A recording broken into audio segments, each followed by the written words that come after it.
Кайырлы күн достар, бүгүн осындай сочник дайындаймыз. Оған керекті заттар осы видеодағыдай көріп тұрғандай: алдымен қант, қаймақ, сары май, тұз, разрыхитель, жұмыртқа және де ұнды елеуіштен елеп аламыз. Ұнды елеуіштен елеп алғаннан кейін ішіне тұз, қант салып араластырамыз. Тез дайын болатын сочник бұл.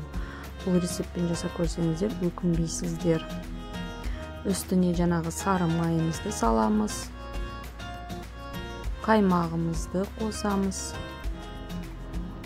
Жұмыртқамызды саламыз. Разрыхитель барлығын қосып, осындай однородный тесто жасаймыз. Барынша қолмен езгілейміз. Тез дайын болатын. Қолмен езгілеп болғаннан кейін холодильникке салып қоямыз. Тез болу үшін морозилкаға салсаңыздар болады. Енді салмасын дайындаймыз. Салмасына осы сүзбе, оның орнына манка қосамын, қаймақ, қант, сарыуыз, ол үстіне жаққанға қосамыз. Салмасын барлығын қосып араластырамыз біркелкі қылып.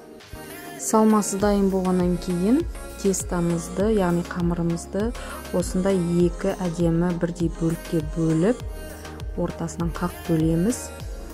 Одан кейін өздеріңізге ыңғайлы қылып, кішкентай күршелерге бөліп шығамыз. Міне осындай қылып бөлеміз. Әрқайсысын бөлікке бөліп алғаннан кейін барлығын қолымызбен барынша домалақтап шығамыз. Сочнигіміздің тестасы осындай болады.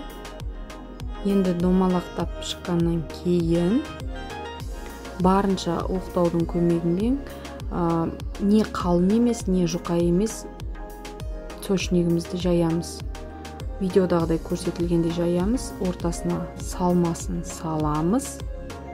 Салмасын салғаннан кейін вареники тәрізді қып жабамыз. Қатты басудың да қажеті жоқ. Міне осылай. Және де табамызға орналастырамыз. Табамызға осылай орналастырып, астына май жағып, ұн сеуіп саламыз. Тура осы күйінде. Міне сочниктарымызды сарыуызбен жақсылап жағып алғаннан кейін қызып тұрған духовкамызға 180 градуста 25-30 минутқа салып пісіреміз.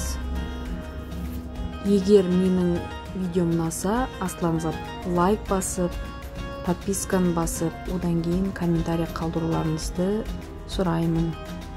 Міне осындай әдемі сочник болып шығады.